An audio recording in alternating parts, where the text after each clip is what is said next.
You have now arrived at Stadium and Gale. The snap, the kick, it's been blocked again! Oh my! It's been blocked again! He's going to heave one deep down the field. It's going to be to the goal line. It's going to be gone! It's a touchdown! And the Gators have won the game! Tyreek Cleveland! Oh my! I can't believe what I just saw! Dropping back to throw, pops and fires the ball over the middle. It's Nori! It's Nori! Got a touchdown! Nori's got a touchdown! Oh man!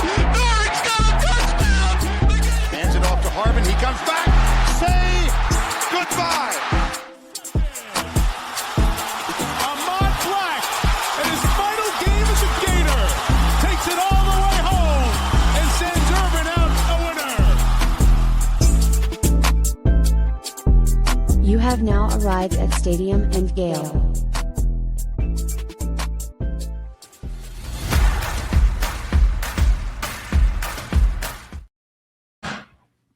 Boys and girls, ladies and gents, welcome to another episode of Stadium and Gale. It's your boy Corey. It's Dan. And your boy J Scott 25. What's good, y'all, boys? What up, Sorry, man, 25? Right? It feels so weird without my boy here. I wonder how it feels without me here. I would love to see what that feels one day, but that would never happen. But Nick, man, I miss you. Hopefully he'll be back soon.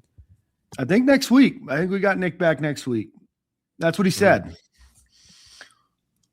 I didn't know the company had that much vacation time, man. I gotta put in for a month off, man. He living good, baby. Take it up with HR for sure. I think Nick's got one more trip. I think he's down in Fort Lauderdale today, and then up to New York City this week. If you don't know why Nick's there, you weren't invited. Unfortunately, this is a who's who. I guess It's of a donors. motion party, and you cannot get in. yeah, you cannot get in. I asked Nick when he was in Tampa. I was like, "Hey man, can I like swing by and like say hello?" He's like, "Absolutely not." I'm like, "All right, very good. I appreciate that, my boy." I was like, "I'll sneak in. I won't cause a problem." He's living it up. Shout out to everybody in the comments section, man. You're right. Monday isn't complete without that S&G, episode hitting the streets, man. Y'all like, subscribe, comment, hang out with us. We're gonna talk some Gator football, man. How was y'all weekend? Had a pretty good one, man. I didn't get into too much. I was solo flying dad this weekend. My girl was out in Cali doing the Ricky Premier event. So it was just dad vibes. Luckily, Mom came through and helped me out. She was a big help.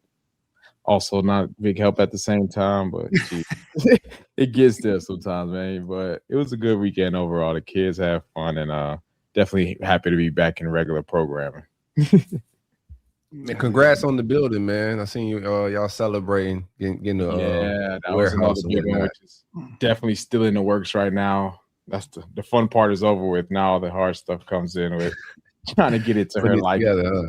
You're right. So we're gonna get there day by day. I had a warehouse or two in my day. Yeah, you did. You did.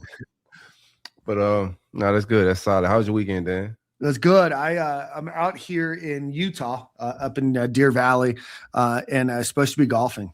So my better half is here for a conference, and so I snagged along thinking that I had the opportunity to play some golf out here, and it decided to snow yesterday, like 6 to 7 inches of snow. In May? Really good. Yeah, bro. Yeah. I don't need to live nowhere that snows in May. That's like a lot of snow. But yeah, so unfortunately I couldn't do that. So just taking advantage of the hotel vibes and everything else. I'm working and whatnot, but I was really looking forward to coming out here to play golf. Not that I wouldn't like love to be out here regardless, but like when you have like your idea in mind of what you're going to do all day Monday and Tuesday, and then that's like completely out the window, you're like, all right, got to figure out stuff to do. And there's like nothing to do in Park City, unfortunately, during like the non-winter time, unless you're like mountain biking or fly fishing. But obviously like just snowed today. So I'm not going to do either one of those things. So you can find me just kind of roaming around some art galleries, looking at art I can't afford, which by the way, like, I don't know if you guys go to art galleries very often. And I know Park City has like money and people come here with money. But I saw paintings for $65,000, $61,000, just chilling. And so I thought to myself, like, how many pieces of art get sold a month at a place like that?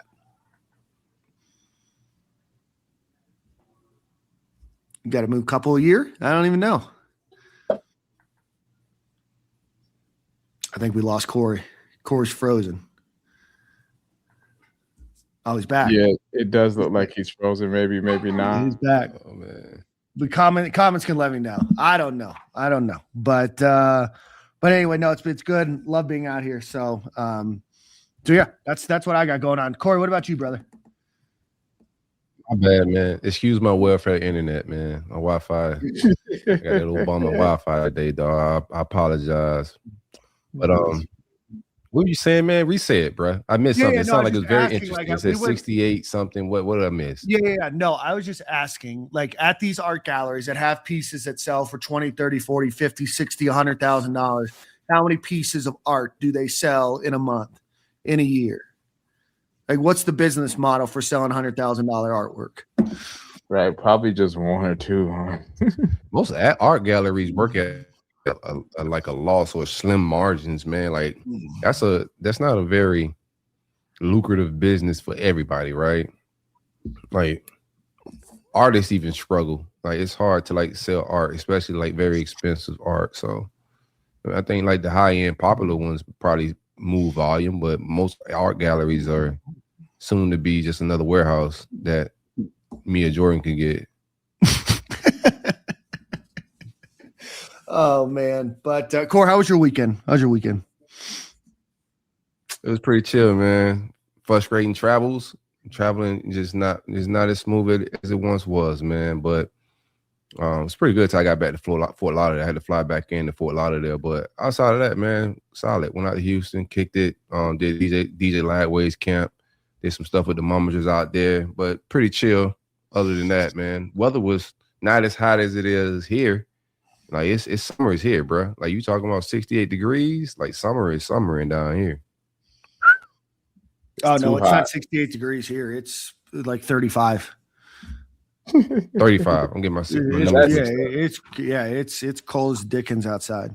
I think last night it was like a 17-degree wind chill. I'm like, in May, like end of May, like what are we doing here?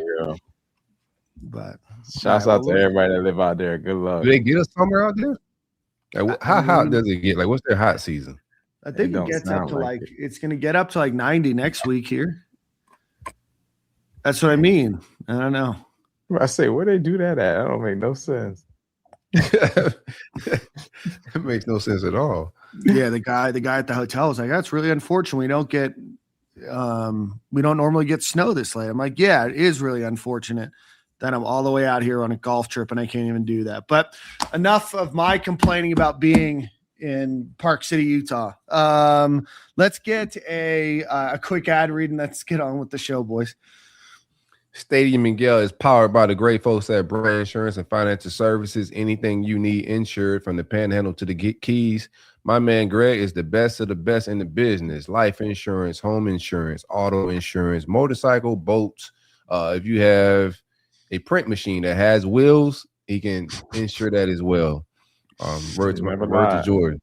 But if you're just trying to save some money, man, as a customer of Allen's, like, not Allen, I said the wrong name. As a customer of Greg's, I've saved money over the years with my homeowner's insurance. It don't cost you a dime to visit brandinsurance.com or give him a call at 954-589-2204 to see if he can save you money. I'm pretty sure he can.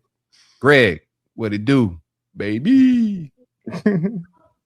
Yeah, Greg saved me a lot of money multiple times, so I appreciate Greg. One time for our friends over at the Dykes Burke and Lewis Law Group, if you are looking for attorneys that used to work on behalf of the insurance companies and now work to represent you in anything pipe leaks, water damage, wind damage, hail damage, property insurance claims, hurricane damage, whatever it might be, go visit the Dykes Burke and Lewis Law Group. That's DICUS BURKE law.com, and that's 855-652-1377. Again, the Dykes Burke and Lewis Law Group. I've met these guys in person a number of times. They're great people. They're great community men as well, and they're well, at least one of them is a huge Florida Gator fan. So go visit the Dykus Burke and Lewis Law Group at DykusBurkeLaw.com or 855-652-1377. Let's get on with the show. We've got an exciting show, I think, today with Kalif Jackson, who's going to be joining the show here in the not too distant future, and then TJ McCoy, a former Gator offensive lineman and a legacy Gator offensive lineman as well. He's going to be joining the show a little bit after that as well. As we get into the show, just some big University of Florida announcement here. We're not going to dive too much into it other than just the announcement that the Gators Presidential Advisory Search Committee unanimously recommended Dr. Stuart R. Bell to the Board of Trustees as the sole finalist to be the University of Florida's 14th president. He was recently at the University of Alabama. I believe before that, he's recently at the University of Alabama, position that he had for 10 years. During that time, he was also the president of the Southeastern Conference from 2023 to 2025. Prior to that, he was the provost at LSU and the dean of the College of Engineering. PhD mechanical engineering and a bachelor's degree in nuclear engineering from Texas A&M University. So he will be the lone individual that will be going up to the Board of Trustees and then to the Board of Governors for approval to be the University of Florida's next president. So, again, as we saw a couple months ago, this is nothing finalized yet, but it does seem like this one has a path to being University of Florida's 14th president, and you guys will probably very much love his commitment to athletics and the schools that he's been at. So Dr. Stuart R. Bell is your potentially next University of Florida president. With that, let's get into a little bit of recruiting before we get Kalif Jackson onto the show. The Gators grabbed another commitment in their class of 2027 with defensive lineman Cain Van Norden from Bishop McNamara in District Heights, Maryland. 6'7", 265 pounds. He is ranked as a 3-star kind of across the board and is the consensus 829th player in the class of 2027, the 80th defensive lineman and the 20th player in Maryland. Offers from Virginia Tech, Ole Miss, Oklahoma, Georgia, and a number of other schools. Have you guys been able to look into Cain Van Norden at all? I have not, but I have not. Yeah, I'm sure I can. I like his size. You know, the offer sheet, if they're committable, the solid offer sheet. But Chapman has a size. Like I said, a body type that he likes to go after. That kid fits the body type, 6'7", just a giant. You know, you look at Caleb Banks and the rest of them. Like, we just been getting giants in the trenches. Even the ones that didn't pan out, like Tavares Brown, like those guys are like 6'8", just insane size. So he fits the mold. How he like Chapman like him. Do want to see our floor rise a little bit here. That's all I'm gonna say as far as defensive tackle, interior D line. I want to see our floor, even DN. I want, like, if we could start trending toward the bigger. Now that we got Brewster hanging in the balances a little bit, and they're gonna continue to recruit him into the final bell. But you just can't risk it all on one player this class. I don't know how many they take. Well, we at 2 now. If you're taking 4, I need the last 2 to raise the floor. Like, this need to be the floor where we at. We can't get more guys around that ranking. I'm not a rankings or nothing guy, but considering Stevie was a bit of a project, he's lacking some football experience, has the size and the upside that you would want in that type of position, that type of player, but still missing some football experience. I'm not sure if he's going to play this fall. He may play, but I think we need to raise the talent floor in that D tackle room. Yeah, and I agree. I think we've always had like premier guys at the defensive line position, and I think rebranding on defense in general. I know we're on just D line right now, but I feel like D line and DBs, I think we need to get back to where we used to be as far as just being that team. What the Gators used to be, like DBU. We're gonna put D linemen into the league every year. We got guys even on the bench that can play. Obviously, it's harder now with the portal, getting guys to stay and actually have depth, but I think this would be a good piece for us for sure. But I definitely agree with you. I want to rise the floor a little bit. So even the dudes that are at the bottom level, they can still go out there and play if need be. Because seeing the injuries that we had this year, I mean, look at the guys that had to step up, and I was impressed. I was impressed with the guys that stepped up and they came out and made a name for themselves. So, in chat, we trust, if you ask me. No, for sure. Yeah, I'm down with Chat eval for sure. But even when I spoke with Chat over the offseason, doing regime changes, he spoke about raising the floor. But it's a couple things I think we should talk about. I'll hit y'all in the chat. But yeah, I think when he told me, because we were just having a conversation about liking the D-line room. We're gonna get Chat on soon too. Spoke to him over the weekend. He's gonna come and hang out with us.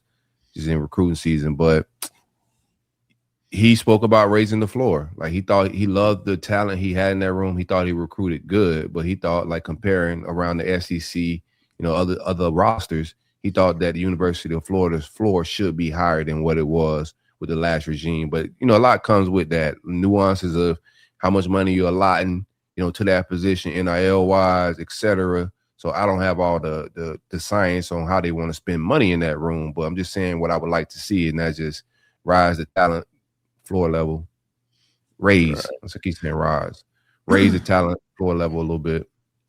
What's your perspective on the idea that the Gators try to get a couple developmental guys? And I think Cain Van Norden is a guy that plays a lot of basketball too. And I think he found a lot of success playing basketball, in a guy that can dedicate himself to football. I think he's going to obviously have a lot of the athleticism, the feet, and everything else that you look for out of a defensive lineman there. And perhaps, being able to solely focus on that, you see a lot of development and a lot of opportunity there. What's your thought process? And I kind of believe that the floor is a little too low right now. This is not in particular of any one player or two players that are in this class, and they might all develop to be better. But do you agree with the notion that maybe they're trying to go after some more developmental guys, trying to strike somebody that's a little bit undercover that they can grow and develop into that role, and then really try to use the transfer portal to fill out any potential gaps there? Because I think Chapman has maybe a better story to sell a transfer portal kid than perhaps. Portal kids are expensive though.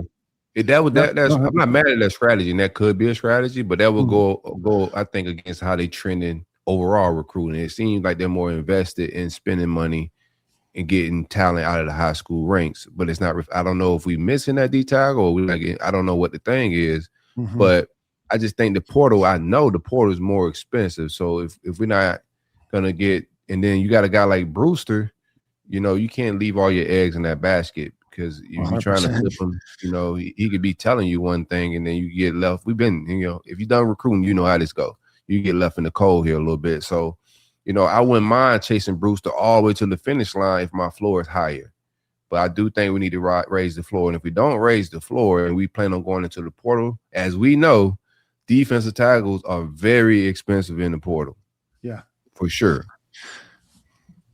Yeah, because just looking right now at Florida's offer list of so right now they have three. I'm sorry. So they've got Cain Van Norden, Stevie, and Devon Kendrick, all of whom are ranked 3 stars on the defensive line. But if I were to look here, Florida is not really trending. Tyler Alexander out of Palm Beach Central. The Gators are the presumptive favorites for there. No, not anymore. Okay. Well, that's just on the recruiting prediction machine. So this is all just based on what On3 recruiting prediction machine is. You have a ton of players that Florida is not even in second place on the recruiting prediction machine. Obviously, a lot can change, but you're going all the way down. And Corey, if you don't think Tyler Alexander, you're going all the way down to the 478th player nationally. And you're probably siphoning through about 30 players before that Gators have offers to and where they're trending on the defensive line. So, yeah, I wouldn't panic anyway, right? Like, recruiting is not what it is. I wouldn't panic. So if we can't get what we want out of the portal, I'd rather them get developmental guys. If they striking out for the top tier guys, take the developmental guys, but you got to go spend big bread in the portal for elite defensive tackle, and that's just very expensive. So high school recruiting isn't an end all be all anymore. So I'm not going to panic regardless, I think we're gonna have to enter the portal for defensive tackles regardless. Yeah. So it just changed, the type of spin you got to spend. If you get multiple guys, one guy, elite guy, or another developmental guy out of the portal at D tackle, because we landed on Banks in that role, right? Like Banks wasn't no phenomenal player at Louisville. He was playing sparingly, and somehow I don't know what kind of practice tape we got. Right. I mean, I think we kind of hit on that one. So yeah. I'm gonna get a nod. I'm gonna still, have some accountability on just what football is. You got to recruit at a high clip to be successful, but I'm never gonna panic with Chat. Chat has proven over the years that he's gonna come through and have a solid room, man. So no need to panic, but we need to raise the floor. Yeah, I agree with that, man, for sure. Yeah.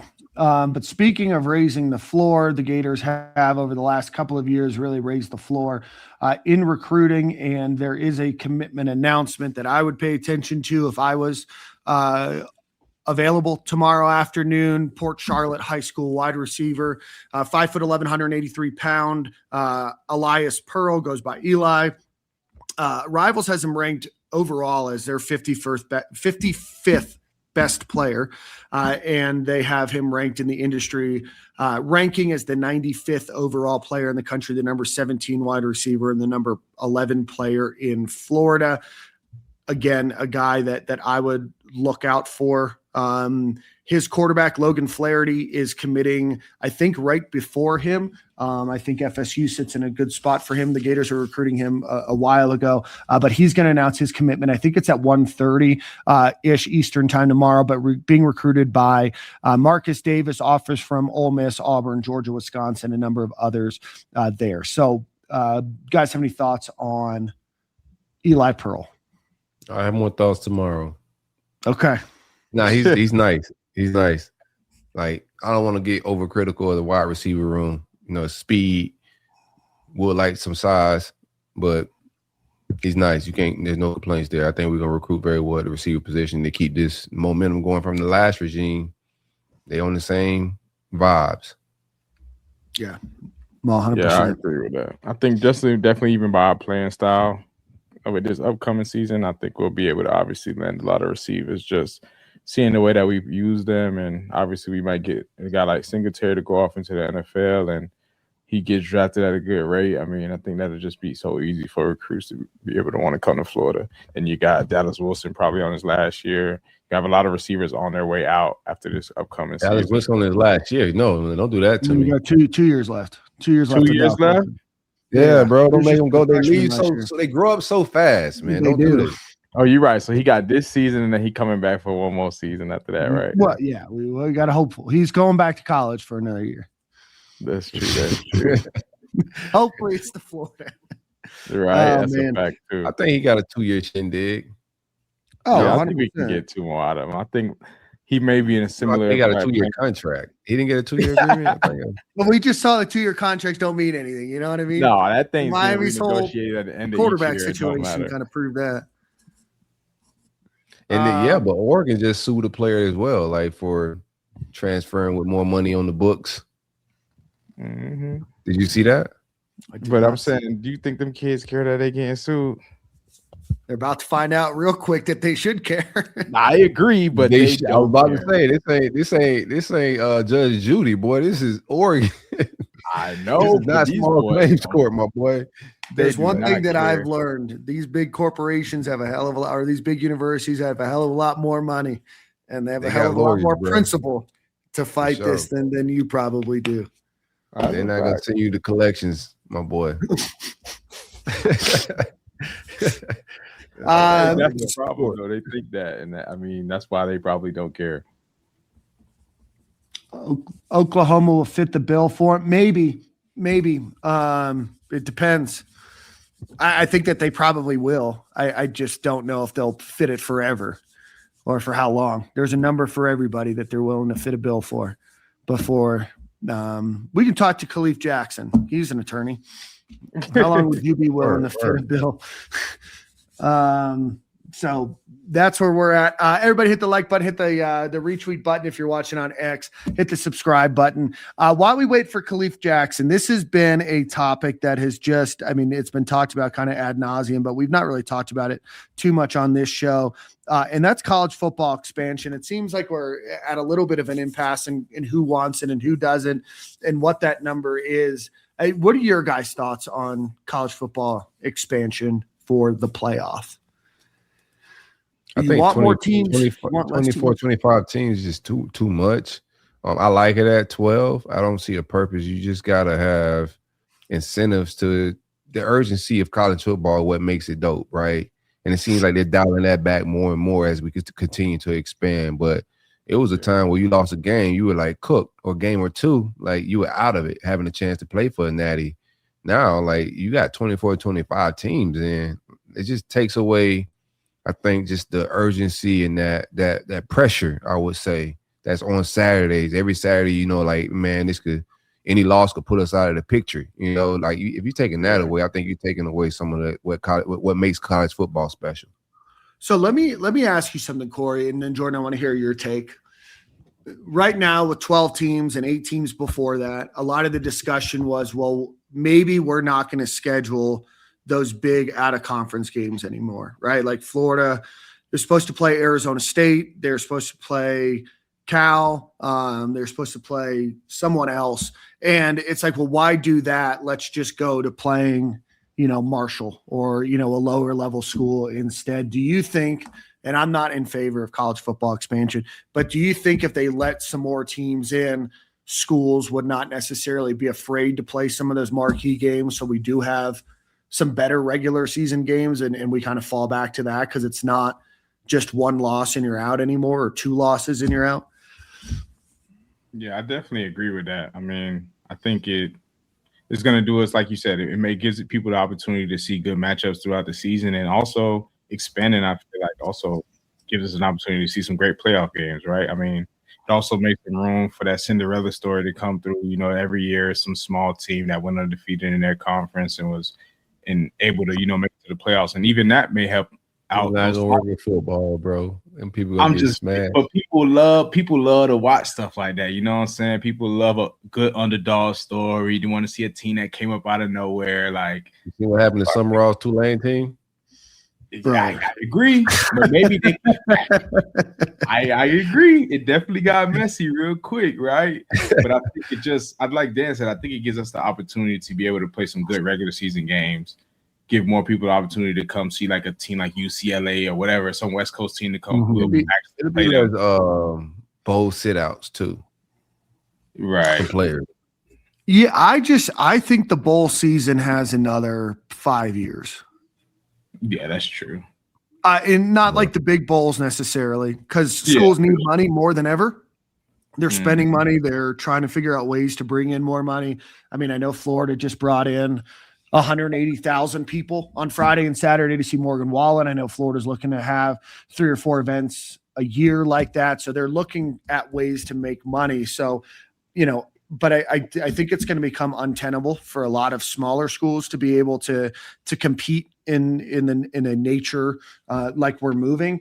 And if you go to 24 games, obviously you can keep the big bowl games. Your ReliaQuest Bowl, which was the Outback Bowl, the Peach Bowl. I'm not worried about those, or the Citrus Bowl. Not worried about those necessarily as much as I'm worried about your random school where it's New Mexico State versus Utah State. In a game for those kids that. I think that the college sports is going to probably just move away from getting, those games meaning anything because, those kids are going to sit out. What's the point of getting yourself injured, and the schools aren't going to be able to make a lot of money off of it anyway with the cost of football and a lot of schools taking losses on some of these bowl games that, I think the bowl system as a whole is going to be completely shifted in the next 5 years if you go to 24 to a point where, maybe you have 24. This is the beginning of the end. That I don't see a way to make sense. Yeah.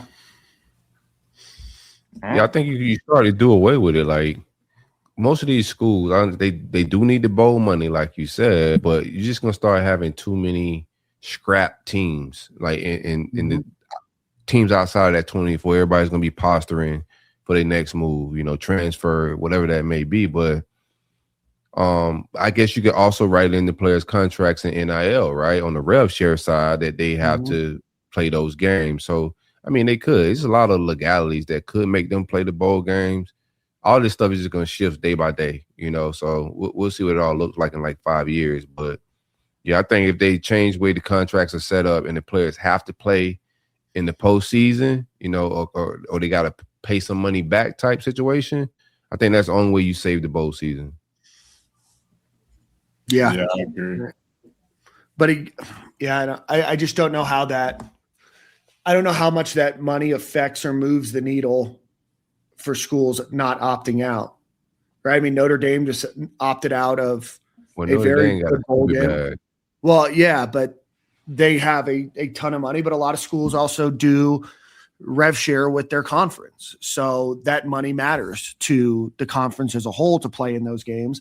And if you start to have those opt-outs, what happens to those other conferences? And, Vance Williams brings up a point, is a 24-team playoff a way to convince the powers to be to do a Super League? I don't think that you're far away from the Big Ten and the SEC and, parts of the Big 12, parts of the ACC, whomever it might be, splitting out from NCAA rule, doing their own thing, their own rules. Okay. Yeah, that'd be dope. I would love to see something like that. I mean, it's always that debate of, they say SEC is the best, but now they're like, in the last couple of years, ACC has been to the championship. Blah, blah, blah. No, Big Ten, bro. Yeah, I know. Big dog right now. Yeah, they are for sure. But I'm still a little biased in thinking that we got the best football in town. So it's just my take. Yeah, I lie on Twitter and whatnot, but Big Ten's good right now. They're good right now. Yeah, they are loaded right now. I can say that for sure. And they won that. Pop. Nobody foreseen Pop bringing Indiana as some powerhouse, bro. And that's what changed the game a little bit when Pop pulled up. But how many do they really got, though? I mean, you got Ohio State. Indiana. You got to say Pop just won it all, bro. You got to say Pop. Indiana off the whim of a fart, but we can call it that. I mean, they're going to be good again this year, brother. Yeah, they're running it back. Is it Oregon in the Big Ten now? Yeah. Yeah, I think. Yeah, Oregon, USC. Oh, wow. They got some fight. They got some fight over there, bro. They still got Michigan, Ohio State. Illinois has not been bad recently. Why they threw Oklahoma in our division? Why they didn't give us one of them good dudes? Oklahoma ain't bad. Shoot.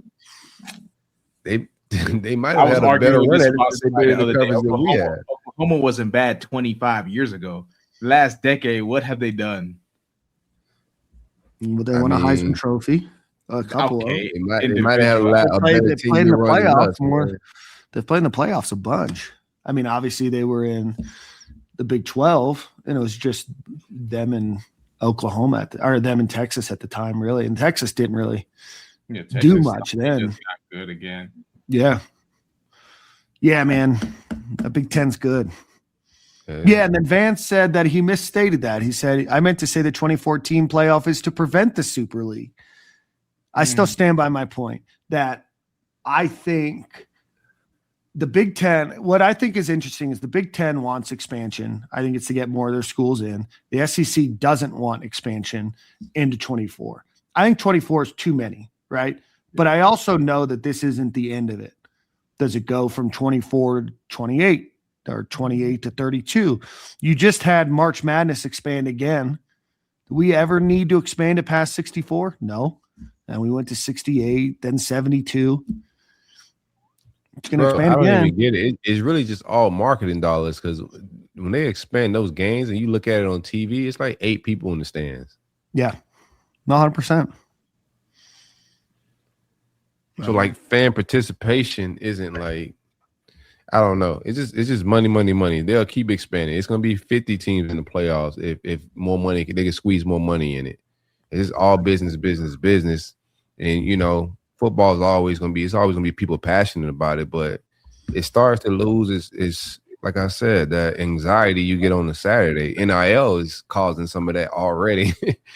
Transfer portal is already taking that a little bit out of the juice, man. So I just think if you keep expanding, you're just watering down the product. That's just my opinion. Yeah. I don't know. Kalif is we're going to reschedule Kalif just as an FYI for folks. I mean, obviously this is all driven by money and will always be driven by money. Corey, you break up a great point, and it's something that we've talked about on this show. I don't know how much we've talked about it like on the show as much as we've talked about it, through text or before or after. But I think that there's a lot of fatigue already with college football, and you continue to expand and expand and expand. And I don't know if you have 4 rounds of playoffs or 5 rounds of playoffs, what fan can afford to go to 4 rounds of playoffs? That's a good point. Right. I think you're going to start seeing some of that. And I think you're going to start seeing that effect. Well, if I'm going to be a super fan, maybe instead of having season tickets, maybe I now just save my money for the bowl season and instead buy, a couple of tickets to the regular season, or, hey, maybe I already have season tickets. So then I'm not going to go, to all of the games. I mean, that's a ton of money to go to 4 bowl games, especially 4 bowl games that matter. True. Yeah. But no, maybe with that expansion, you probably want some of that regular season work. Maybe one of your buddies is like a West Coast guy, and we can schedule a West Coast team, and y'all don't want to go to a regular season game and watch that one go down. So I don't know. It's a lot of possibilities. I'm gonna be real. So if I got a good team, that would be my that would be my aim, right? If I got a team that's regularly in the playoffs, and you're getting that many playoff games from a college team, and it's usually destinations, like they're not doing home, so it's like more of an experience. I've been to 1,000 Gator games. Yeah, I would really start like in my washed up days, just eyeing. If we're a regular playoff team, just eyeing those destination playoff games. Get my coins in order and just vibe out into those games and then jet out. You do get preference if you're a season ticket holder, so it's still that incentive, to get season tickets. You can flip them, sell them, etc. Mm-hmm. But from me as a fan, that's what I'd probably be aiming to, man. If we start making the playoffs on the regular, is aiming for those experiences in different cities. I mean, I think I saw we rarely play. I think I saw a statistic earlier today. It was like if you expand it to 24 teams, Alabama would have been in the playoffs 24 years in a row. Or 18 years in a row. Sorry, 2014 playoff, 18 years in a row. And that's a lot of bread. That's a lot of money. That's a lot of fatigue. That's a lot of travel.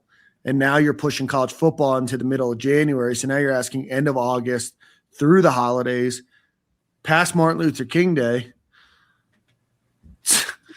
A lot of weekends. That's a lot of Saturdays. It's a lot of random Thursdays and Wednesdays. We love football, but geez, it's definitely going to get a little too much at a certain point. Mm-hmm. Can't even keep up with your real life and then still trying to follow the team. Like, come on. You still got to work out here now.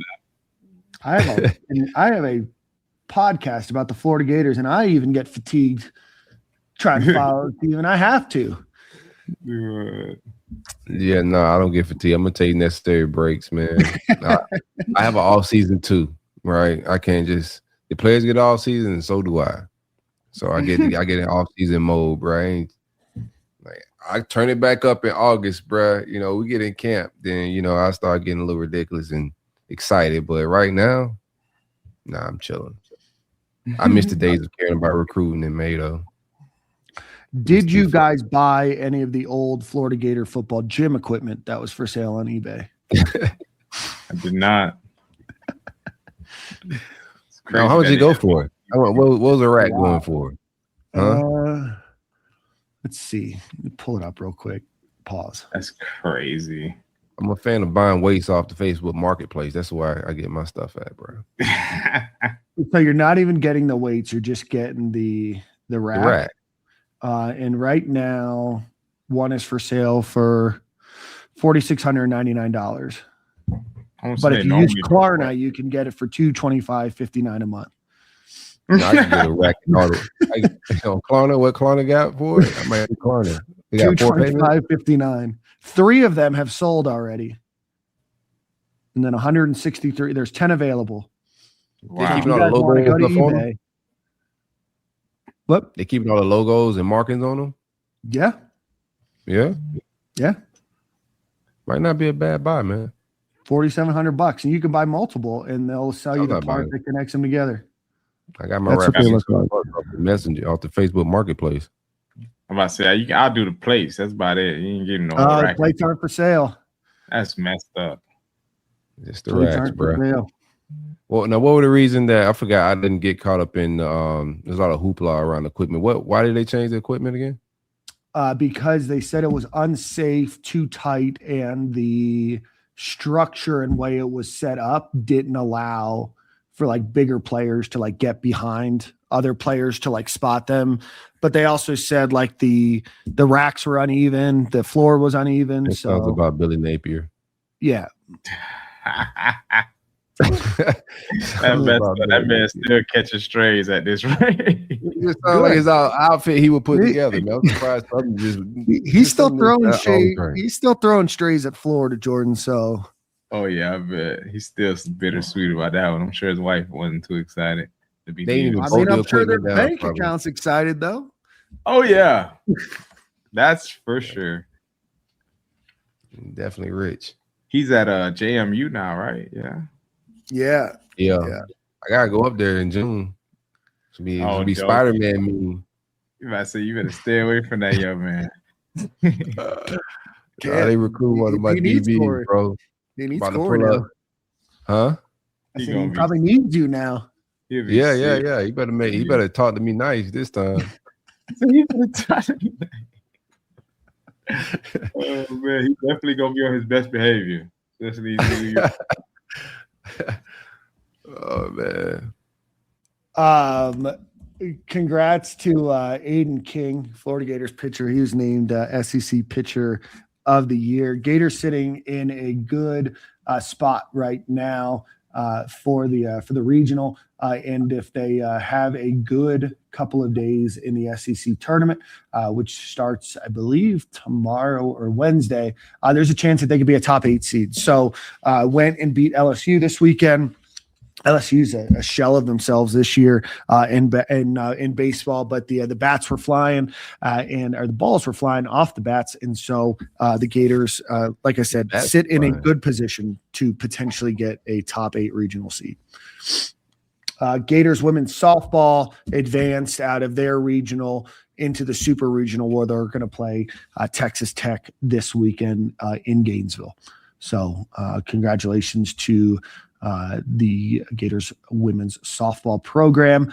We also forgot to mention, because it happened last week, the Gators did get a JUCO cornerback commit, Javier Jones, JUCO guy from Independence Community College, which you might recognize as the Last Chance U school, but he will be joining this summer and is a member of the 2026 class. He did visit LSU, a number of other schools during this time. Probably one of the lone JUCO guys. He would have, I think, 3 years to play 2. Let me just double check. Wow. 6'1", 185. Yeah, we need more bodies at corner. We just overall thin at that spot. So I was wondering if there was some JUCO or some graduate dudes that don't have to abide by the transfer portal rules and the limitations in the spring. I wonder if we can try to get some guys even on the offensive line in that capacity. But I don't mind taking a flyer on this guy and see what's up. I like his offer list. He has 3 to play 2, and we need guys in that room. That room is thin. Like from a numbers perspective, it's thin.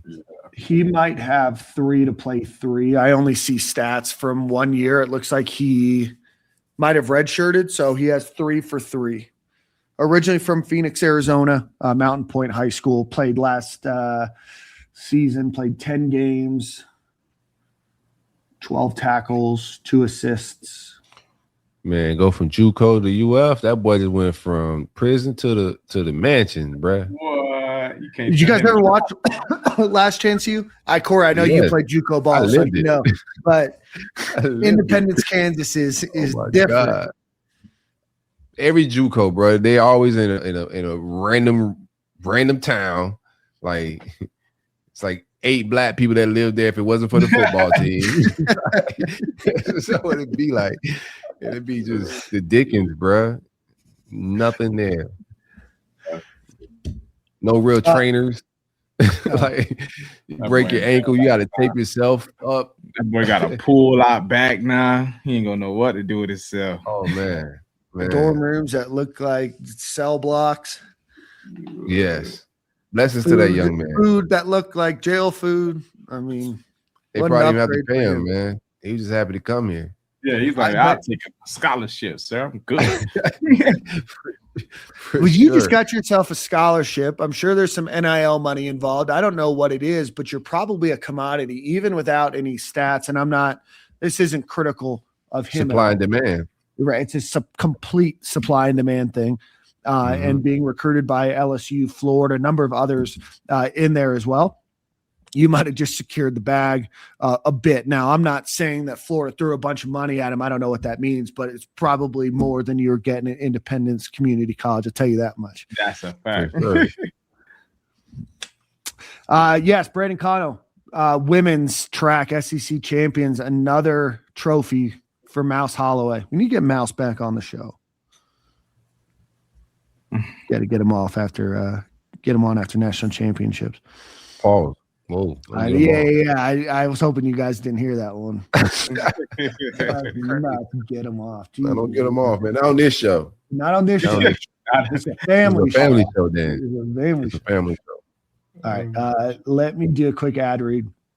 We've got TJ Moore coming on in not too long, or TJ McCoy. Sorry, keep saying TJ Moore. Different guy, completely different guy. Which led us actually to a discussion about Tyler Moore, Corey, before you joined. Man, the lies that I told about Tyler Moore. One time for our friends over at Game Time Sidekicks. I'm traveling right now, so Corey, Jordan, if you have the cups, if you could throw them up. I'm going to keep your hot drinks hot, your cold drinks cold. Jordan's got one there.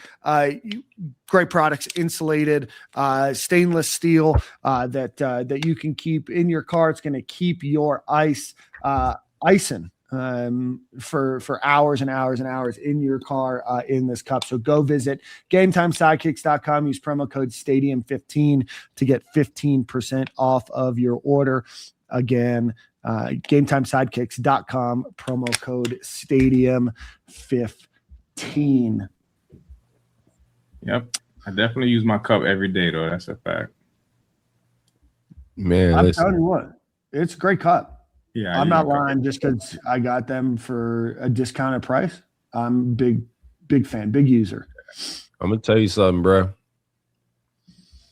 I don't even use regular cups in my house. Like all my cups are Game Time Sidekick cups that I use, bro. I got the little coffee tumbler. I got like a alcohol cup. I got all different types, styles of cups, but I don't touch regular cups in my house, bro. It's Game Time Sidekicks. That's how we moving around here. I think just me making a cup of water, I think it just makes me drink more water more throughout the day. Honestly, I feel like I'm obligated to drink it once I fill it up. That's my little getting through it. Actually having some water on the day, because if not, it'll be juice all day, boss. Yeah, I'm with you. I tend to drink more like just coconut water and random fruit juices out of the produce aisle over at Publix. I've just been buying a lot of that. I hydrate more with just fruit juice, and it's like, what do they call it, H3O instead of H2O when it's fruit juice and like real fruit juice, not Sunny D or nothing like that. Yeah. Man, I used to love Sunny D growing up. Yeah. If you drink it now, you're so disgusted, bro. Dude, I haven't had like concentrated. I see somebody drinking Sunny D now, I'm gonna call the cops. I'm like, hey, bro, what are you doing? There's too much information out there. You can't be drinking that. Back in our day, we just didn't know. We thought it was healthy enough, It was a juice-like drink. Nowadays, I don't even give my kids Capri Suns and stuff anymore. I can't lie. Like, my daughter saw Capri Sun the other day and they know what it was. I was like, that's good. You don't never need to know. Can't even see the drink. You just drinking. God knows what's in that little pouch. Bro, I bought a Capri Sun, the gallon joint one time, and it was nothing like the pouches, bro. Yeah, there's something about that. Were you guys a pouch in the top or a pouch like just sticking in the bottom? I was the top. The home one. It sounds kind of weird. Paul. You're a top. Yeah, Corey? Were you a top or a bottom?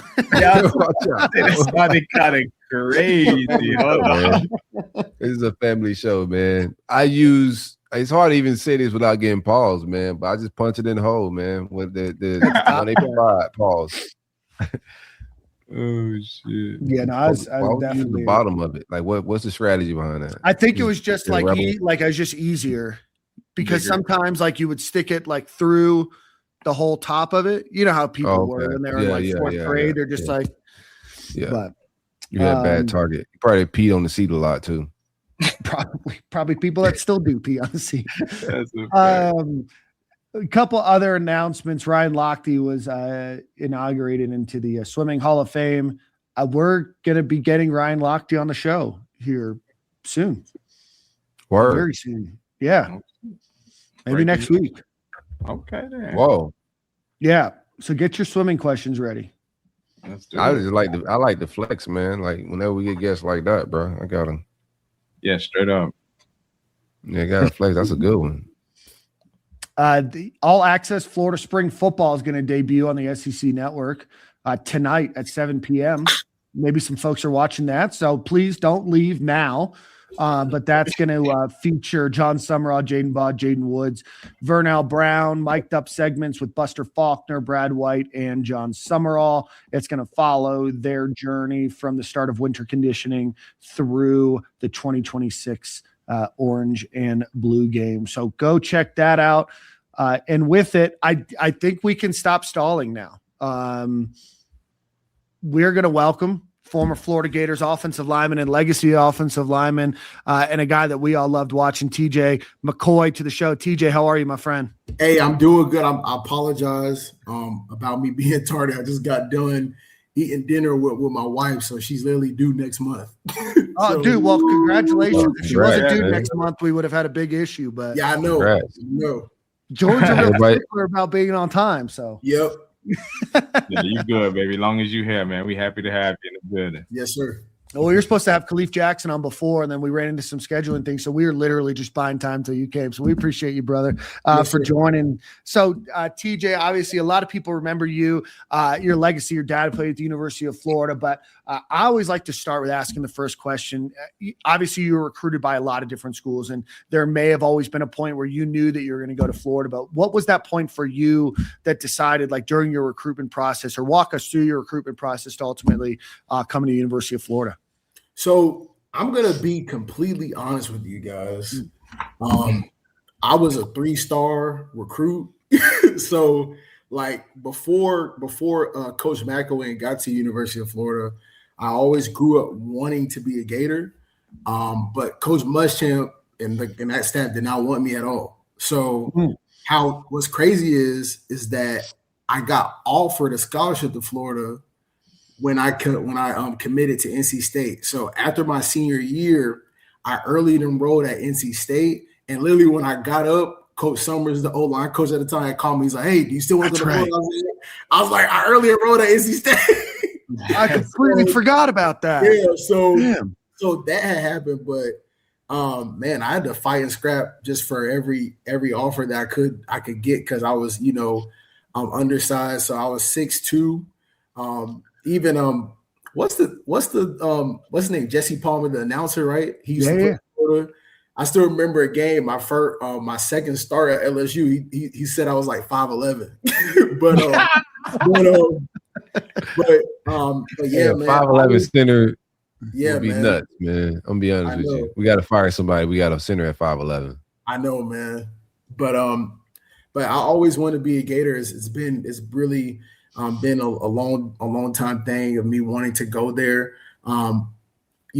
Obviously everybody knows about my dad's battle with leukemia. So even though I early enrolled at NC State, when I was up there, I came home from after the spring semester, and my dad still was having a battle with leukemia. So I decided to transfer, and Coach McElwain and the staff still wanted me to be a part of UF. So that's why I was able to come to Florida in the summer of 2015. So that's kind of like my story behind how I got to UF. I always wanted to be a Gator, but it took me a little longer to get there, kind of like, you know, the other guys. 'Cause I wasn't like no big 5-star recruit or anything. So what was that? Like one. Go ahead. How about say, nah, you can go down. I was just saying, my boy was playing like one day. I remember when I watched the film, when I first heard he was getting a transfer, I'm like, this dude is out here mauling dudes out there. Like, what's going on? Yeah, man. Just I was undersized and I didn't play big. Well, we played, you know, competitive teams, even though you know, I was in a small town in Groveland. So if everybody knows who Jeff Demps is or Jonathan Harrison, that's the high school I went to, South Lake, in Lake County, Florida, in Groveland. So that's the high school I came from. So I always grew up idolizing those guys and wanting to play at Florida. And obviously my dad played at Florida too. So those are other individuals that made me feel like it was possible to play at the University of Florida, because, you know, we were in such a small town. So what was your introduction to football like in your development, having like a dad that played at a high level? Like, what was that whole mentorship development process like for you as a kid? Man, as a kid, I always wanted to play football. My mom didn't want us to play. So like, I didn't play football until I was in 8th grade. But my dad, like growing up, my dad would make us like do bag drills and all that stuff. But when I finally started playing in 8th grade, like he really you know, trained me, gave me advice, made sure I would work out every morning, things of that nature. You know, I really feel for a lot of kids, especially in the town I grew up in. It was such a small town. There's a lot of kids that had a lot of talent, but I feel like, you know, they weren't able to go because they just didn't have somebody to like help mold them and train them. So that was I contribute, you know, 100% of my success having, you know, a former pro as a dad. You know, the biggest thing that he taught me was play with the old school mentality.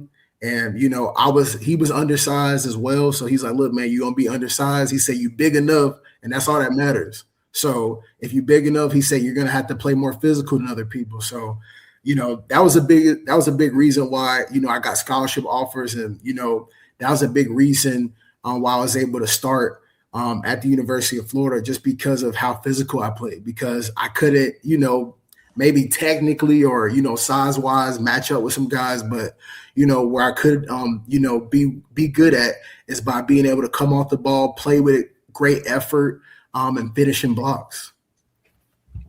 Yes, indeed. He was murdering those dudes.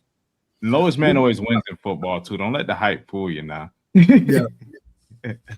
How is it? I mean, but when you had center, Jordan, you just in front of some the biggest monsters in the SEC, D-tackle, you're in front of some guys, man. So being at a smaller stature, like you may have leverage, but if you're 6'8", 340, my boy, I don't even think leverage matter, man. Yeah. What is center? You know, we speak a lot about one of the toughest positions to play in football. Like, what are those positions? Having to snap the ball, get your head up, and being responsible for getting the rest of the line lined up, calls. How tough is the center job? How would you compare it to other positions around the team? Well, I mean, it's not just snapping the ball and like calling plays. Like, I definitely feel like your center is the heart and soul of the offensive line. You know, the University of Florida just had a great center. You know, I believe he's probably one of the best centers that we've probably had since, you know, Marquise Pouncey and Mike Pouncey. He just got drafted. Jake Slaughter, you know, you're the heart and soul of the offensive line.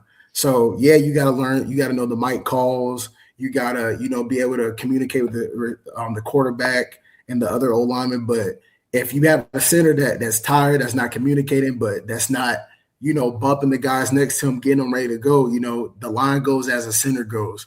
So really just having good leadership qualities as well. That's a big piece of being a center, because you can't just be a center and just say, okay, I'm going to just do my job and do my thing. No, you got to make sure that both your guards know what's going on, your tackles, being able to communicate with everybody, but also being able to be a good teammate and say, like, hey, it's okay that we didn't score on that drive, but let's go back and get it. Because if you're the main one and you have the ball in your hand every single play, and you're not bringing high energy or being intense about what you're doing, then the rest of the guys that are playing to the right or to the left of you, they're not gonna bring it. So I think that having obviously a good quarterback and also a good center really helps the offense go well. So TJ, you started as a redshirt freshman, right? Towards the end of the year? Yes, sir. And that was due to injury, if I remember correctly, right? Yeah. Cam Diller got hurt. That's right. And then Tyler Jordan, they moved Tyler Jordan to center, then he got hurt, and then I got thrusted in there. Yeah. So I mean, you go from a small town, Groveland, you go to NC State, you're like, all right, I'm going to Florida now. You redshirt your freshman year, and then you're like, man, I didn't even think that I would be here, let alone I'm a redshirt freshman, and now I'm starting at the University of Florida. Talk to us about like that first snap for you and like what that experience and what that moment was like for you. Well, I'm very blessed to have my family. So going into to University of Florida, and I feel like, and Jordan knows about this too, I don't feel like as athletes you ever feel like you're not good or you can't play. You know what I'm saying? So I feel like nobody feels that way. Even though I was sitting behind other people, I always felt like I was good enough to start or play. My dad had a conversation with me coming out my redshirt freshman year, and he was like, "Hey, these are some things that you need to work on and get better at." And something that me and him always talked about was like, hey, you need to grade your film. So ask your coaches how they grade you. And, every coach said, look, we grade you on knowing your assignment, having good technique, and having good effort. And my dad's like, grade yourself every day in fall camp, and also each practice that you have. He said, because you're a backup. So you're not going to have as many reps as the starters have. So you got to have really good reps. And, I would get down. I was like, man, what am I doing all this stuff for? He's like, no. He's like, your time gonna come. He said, you gotta be ready so you don't gotta get ready. And then, Cam went down. I was like, man, it's gonna be my time. And then they put Tyler in because Tyler played guard. I was like, man, like I can't catch a break. And then he got hurt. And then I was like, okay. And then like my dad was like, look, this is kind of like the moment you've been waiting for. I can honestly say that my first start in the Swamp was great because that was the day that they were honoring the first SEC championship team that my dad was a part of. So he was able to get honored with all his peers. He was also able to watch me take my first start. But it was an amazing time. But it's a lot of hard work and preparation that people don't see that goes into that. Because if I didn't work hard, or I was just like, oh, I'm just happy to be here and I get thrust in, then I'm messing up the game. You know what I'm saying? I think that season could have went one or two ways. We were a good team, and then we were kind of like we lost some games. So if I came up and messed and stunk it up, then we would have went back to the SEC championship. If we would have lost that game against South Carolina because of if I played terribly, or we'd have lost against LSU and I played terribly, then we're not going back to SEC championships. So, man, Hollywood couldn't wrote that script of you playing your first start, your dad getting honored. Like that's just an incredible, that's an incredible situation, man. Stuff they put in movies. Yeah. So, what was your favorite game as a Gator? You'll see. Woo! My favorite game. These are my two favorite games. I'm gonna say two. I would say the LSU, because nobody expected us to win that game. I think everybody was like, yeah, they catching the L and that. And we played against Leonard Fournette, Jamal Adams.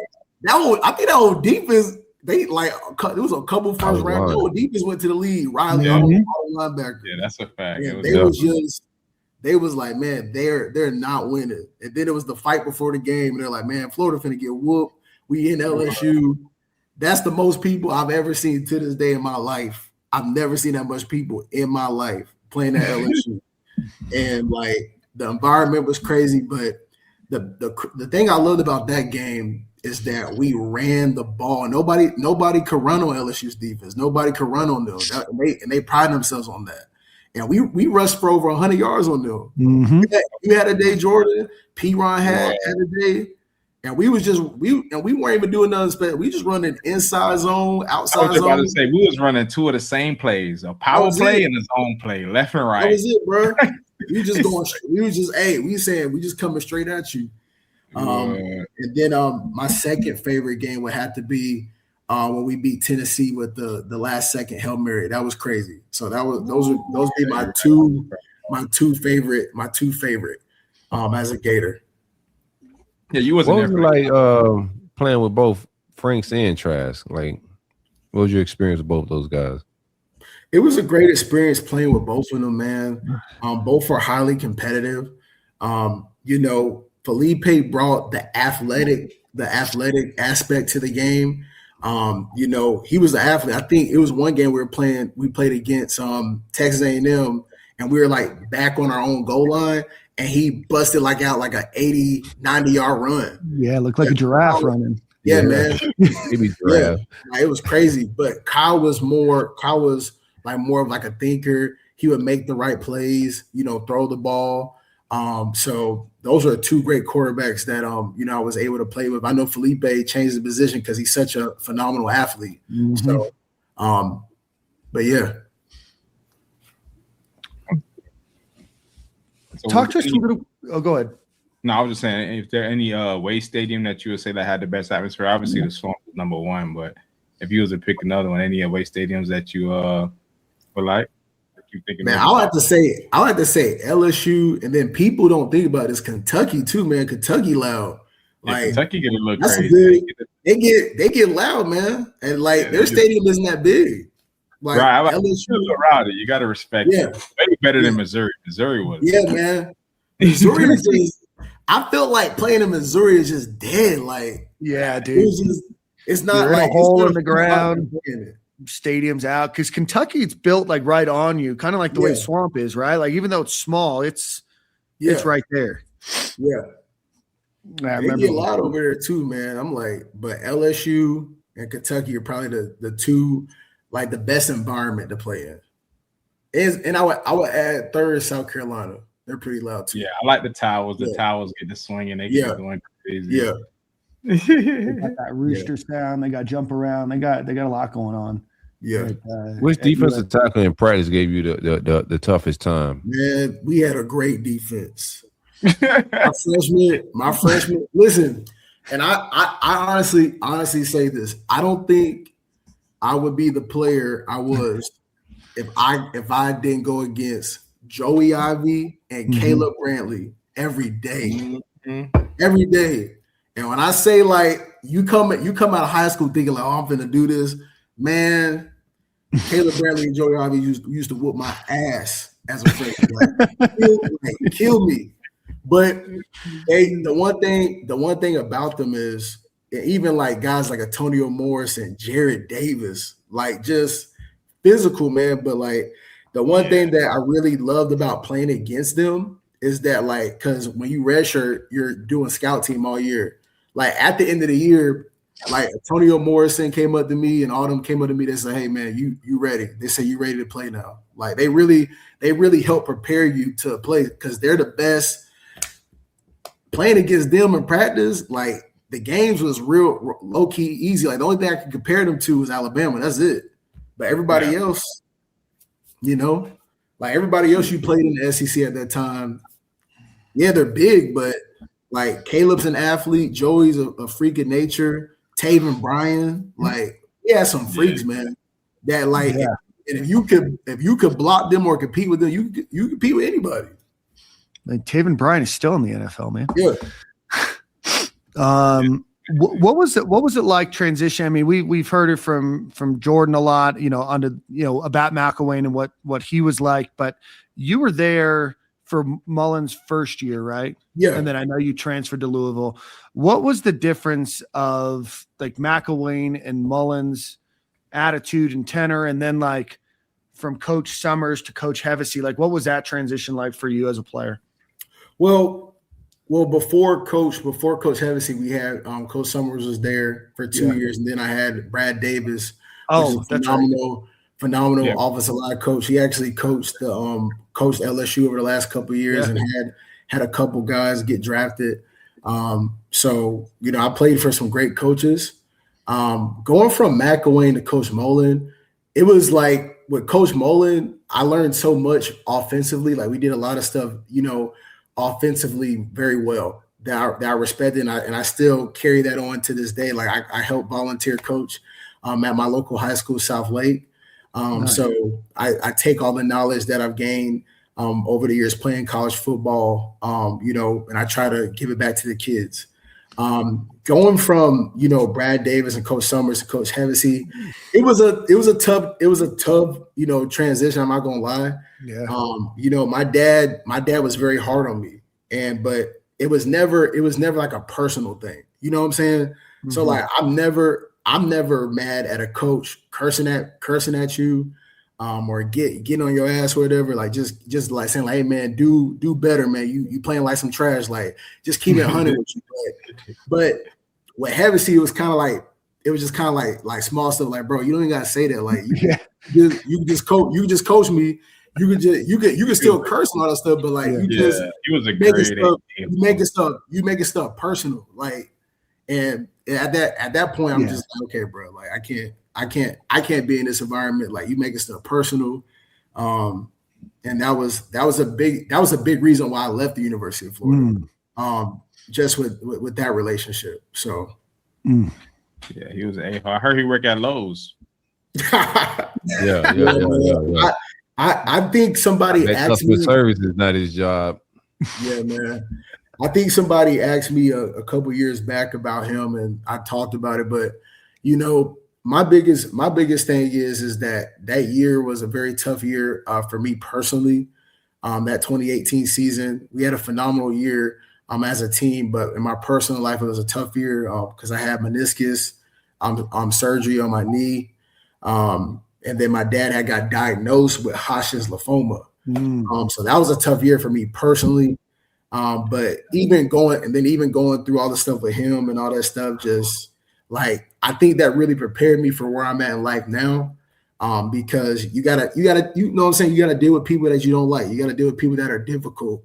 And you know, I even said in the thing, I was like, hey man, I gotta give hats off to him because, you know, dealing with him for that year kind of prepared me just for life, you know, dealing with certain people. And, you know, I don't think if I didn't go through that tough situation, you know, I wouldn't be successful, you know, doing the stuff that I am today, like being a business owner, doing stuff with my nonprofit. So, you know, God gives you tough times like that, just to see how you're going to come out, you know, out of it. So that's awesome. That's a great perspective, man. Sure. For sure. What are you doing now? So I do a whole bunch of stuff now. So I own a healthcare agency. We do caregiving from Jacksonville all the way down to Tampa. My agency is called Master Caregivers. And then we're also, we recently are opening up a clinic to do ABA therapy for children with autism. And then through my nonprofit, you know, we have a contract with Kids Central Incorporated and DCF. We do a fatherhood initiative program. And then we do a summer program for kids in our local community. We do academic tutoring. We teach them Spanish over the summer. We do fitness activities with them. So we're contracted with our local city government to do those programs. And then most recently, we did our first ever exposure camp. It's called the Real McCoy Exposure Camp. This past year, I partnered with Adam Schuler to put on the camp in Orlando. But we had over 200 athletes out there. And I think it's the only camp, you know, in America that does shells. So we did a shells camp. We did half line run. We did a full inside run drill with the top 5 O-line, D-line. We did 7-on-7. It was all shells. We recorded it. And we also were able to send it out to different colleges. We had a kid get offered to Georgia Tech. So we've been sending out the film everywhere. So, but that I'm doing a whole bunch of stuff. I'm staying busy. But that's just kind of like what I'm up to right now. Damn, that's incredible, dude. Great work. Yes, sir. Stay active, man. Yeah, I seen your camp collab last offseason. I think last year. I think you had Jordan there for something, right? As well. Yeah, I was supposed to be there, but I ended up missing it. Okay. Yeah, I had seen. I think when Jordan shared this, when I saw it, man. Yeah, I think that's a good idea. Like from a camp perspective, it's hard. You see so many of these clips where offensive linemen, defensive linemen going at it with no pads on. That's what I'm saying, man. I'm just like, it's not. It's like realistically, it's just not real, man. Like, and then even I think it's important for the skill dudes to do it too, because you know what I'm saying. You're not catching, like, whenever you go to college, you ain't gonna be catching and no headgear or whatever. Like, that's the big reason. That's the big reason why we did it. And I really think our camp, I'm hoping that somebody sees and they want to, really make this a big thing, because I think our camp is probably the best camp for running backs, because they were actually able to do half line run, and we just kept it very vanilla. We just say we doing inside zone, outside zone. That's all we doing. So we kept it very vanilla for them. So like even, colleges, they're able to see like, hey, he went to this camp, they're able to see the running backs do one-on-one pass pro. They're able to see the running backs do half line run, inside run, do one-on-ones on one-on-ones versus the linebackers. So I think our camp is probably the best camp for O-line, D linemen, and running backs, Yeah, definitely. I think just getting that exposure and seeing them to be able to maneuver and pass, like you said, catching out the backfield with pads on is different than having on a helmet versus no helmet and shoulder pads. If you're stiff, you probably ain't gonna be able to turn that body and that neck around. I'm telling you, it definitely plays a huge part in it, man. I think that's definitely the future, boy. You might be on to something. Yeah, man. That's really the biggest thing, and we just really want everything. Like, we want everything to be realistic. So when kids come to my camp, if you win MVP at this camp, that means you're the real deal. You did it in helmets and shoulder pads versus top dudes. Like, we had a couple kids that were 3-star, 4-star kids that were out there. So like, if you came there, if you that guy, you know what I'm saying, come out there and perform. Like, that's the biggest thing that we really want to push. And we give we gave scholarships out. So the MVP was able to walk away with $750 for winning MVP. So each kid that participated, they won MVP. They were able to get some scholarship money. And then obviously we partnered with D1 training as well. They were able to give stuff out as well. So we partnered with a lot of great people like D1 training, Morgan & Morgan, really just to help put the camp on, and some other local vendors as well.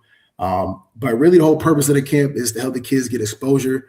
I just got to figure out these rules with the NCAA, because I would love to have colleges come out there and just look at kids. And that's my whole thing. I'm not in the whole NIL stuff. So my whole thing is I'm just trying to create an environment where kids have the opportunity to play college football and live out their long childhood dream. So that's big time. Okay.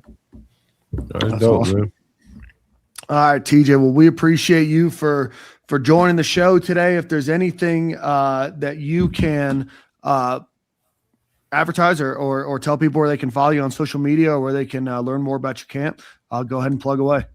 Yeah, man. So our camp page is EYP Player Factory on Instagram, and then also on Twitter, but we're more heavy on Instagram.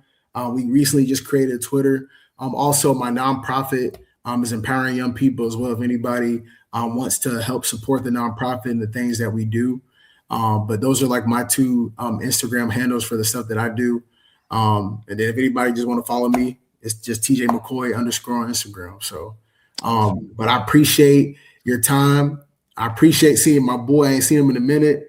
So Thank you for having me, brother. I hope everything's good with your family, your wife, your kids. I love everything that you're doing. And thank you guys so much for having me, Dan and Corey. I appreciate you. Absolutely. And I know Nick Delatorre would want us to wish you a hello as well. He's normally on the show as well. So TJ, we appreciate you for all your contributions, not only to the University of Florida, but what you're doing for the greater good right now. Man, you're doing a great job. So keep up the good work, and we look forward to having you on soon. And hey, congratulations on becoming a girl dad here soon, man. Yeah, man, she do next month.